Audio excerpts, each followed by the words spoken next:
Hey guys, and welcome back to another video from Play with Turtle. I haven't posted a lot, and that's kind of due to my schedule being swamped. Regardless, here's a video. Watch this shit in 1080p, 60 for best results. 60 frames per second, because, why not? A lot of my friends have asked why I prefer PC games versus traditional consoles. To me, this is an absolute no-brainer.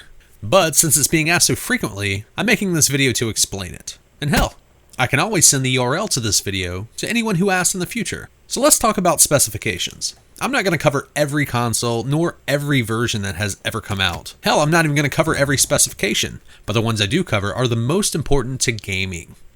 Let's talk about the Xbox One first. Released November 22nd, 2013, it's sporting an AMD 8-core CPU running at 1.75 GHz with 8 gigs of GDDR3 RAM.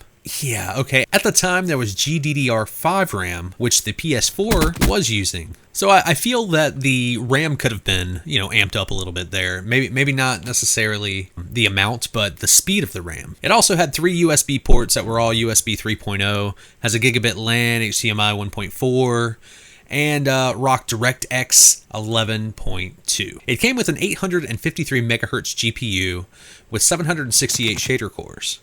Okay, let's talk about the PS4 now. The PS4 was released November 15th, 2013, had 2 AMD quad-core CPUs, which gave it the equivalent of the 8-core CPU, running at 1.6 GHz, which is slightly slower than the Xbox One. But the Pro model, which was just released recently, has a 2.1 GHz clock. It came with 8 gigabytes of GDDR5 RAM and only had 2 USB 3.0 ports. It also had gigabit Ethernet and HDMI 1.4 output. But it also had a coprocessor, or an ARM processor, with 32 megabytes of RAM for the operating system and stuff like that. It had a 800 megahertz GPU. The Pro model was, I think, 911 megahertz, with 1,152 shaders. Okay, so those are the specs of the consoles, the 2 popular consoles. At the time that the original consoles were released, was November of 2013, NVIDIA had released a 780 Ti. This video card had 3 gigabytes of GDDR5 RAM, also with HDMI 1.4a output, but it had 2,880 CUDA cores, meaning that, games would render so fast. Basically, this was the shit to have in November 2013. Of course, that was 3 years ago. And we're going to talk about my PC.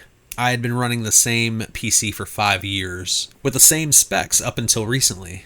The specs were 16 gigabytes of DDR3 system memory, and then the video card was the 780 Ti, or it got upgraded to the 780 Ti eventually. The CPU had 6 cores, which is less than the Xbox One and PS4, but it was also 4 years older than the Xbox One and PS4. So those 6 cores were running with no hyperthreading, no turbo boost, or whatever they're calling it now. It was just 6 raw CPU cores, and it could disintegrate anything. But when you're gaming on a computer, core count isn't really what matters, depending on the game. The games that were released prior to 2013 didn't really need that much CPU power, so it relied heavily on the GPU or the graphics card, which is why gaming on a computer is so much better, because you can upgrade the video card. This is also why the PS4 and the Xbox One are running at such low clock numbers, to save, power consumption. So what can you do on an Xbox One and PS4? Can you watch videos? Sure. Can you watch TV? Sure. But can you do all that at the same time, on different tabs, under different monitors?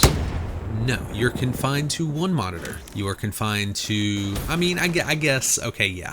You can keep a lot of different programs open, some of which will run in the background, but let's face it, a computer is a computer and a console is a console. The reason I like to be a PC gamer is because I can do everything on a PC, no matter what it is. If I can pause the game, hit Alt-Tab, go into something else, and then come right back to it. If I need to switch to a PC while I'm playing a game, then I have to pause the game, switch the monitor over to a different input, and I just don't want to do that. I just want to play the game, do what I need to do. Let's talk about the current specs of my current computer. It is rocking a Intel Core i7 6700K, overclocked to 4.2 gigahertz. That's right. All right. 128 gigabytes of DDR4 RAM, which, because we don't have DDR5 yet, at least not to my knowledge. The USB, I don't know how many USB ports this computer has. It's insanely ridiculous with ports in the back and the front. But not only am I running 3.0, I am also running USB 3.1, which, twice the speed. Let's roll with it. As far as the graphics card, I'm using a GTX 1080.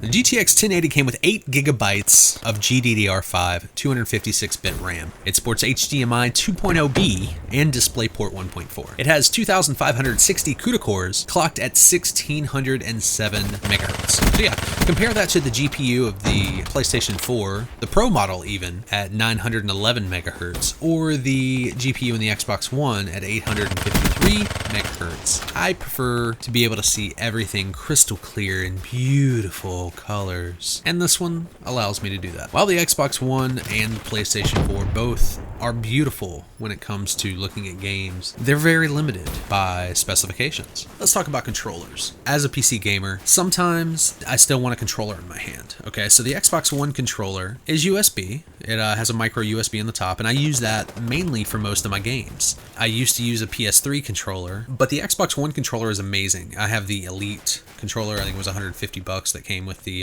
Elite console, and I have the Elite console too, but I only play it, you know, this gameplay is from the console. So while I can use the keyboard and mouse, I can also use that controller, which is not something you can do on the consoles. You are confined to the controller, whether you want to use it or not. Let's talk about frames per second. Xbox One, PS4, I believe they are limited to 60 frames per second. Don't quote me on that because I haven't done my research on that, but I know on a PC, you're not limited. I mean, you can limit it. Whenever I stream, I limit everything to 60 because, I mean, why else, you know, why would I run my PC any harder than it needs to be? But if I have a 144 hertz monitor or even higher, I can play video games at higher frame rates because it refreshes faster. I actually have a 120 hertz TV that I use as a monitor. Of course, it has delay, so I don't really play games on it too much, but I mean, it looks amazing. It's smooth. It just feels right. Something I didn't cover in specs was disk drive space, and I didn't do that for a reason. A bunch of different consoles have different specs when it comes to storage, and also there's cloud storage, and I just really didn't want to get into that, but when it comes to PC, you're literally only limited to whatever you have put in your PC. Me personally, I'm not limited at all, because I have terabytes upon terabytes upon terabytes of space, where I can put unlimited games. Well, not unlimited, it's obviously limited by the space, but if I run out of space, all I need to do is buy another hard drive. I can even do an external, which, you know, is going to limit your performance, but, you know, you can move your old games on the externals and put your new ones on your SSDs. That's another thing. A lot of the consoles are either hybrids or straight mechanical drives, and in my PC, it is all solid state because I like speed. Now, there are pros and cons both to consoles and PCs, but I just prefer PCs, and I think from now on, the gameplay you're going to see on this is probably going to be from PC, let's be honest. But for the next month, I've got, you know, an Xbox membership. I'm going to play some new games. Let's see what we can do. Anyway, I want to thank you guys for watching this video. I'm going to go edit it now and throw it up on the interwebs, and you can like it and subscribe and all that stuff, and maybe I'll even post more videos if I get more hits. Maybe not. Who knows? Also follow my Twitch.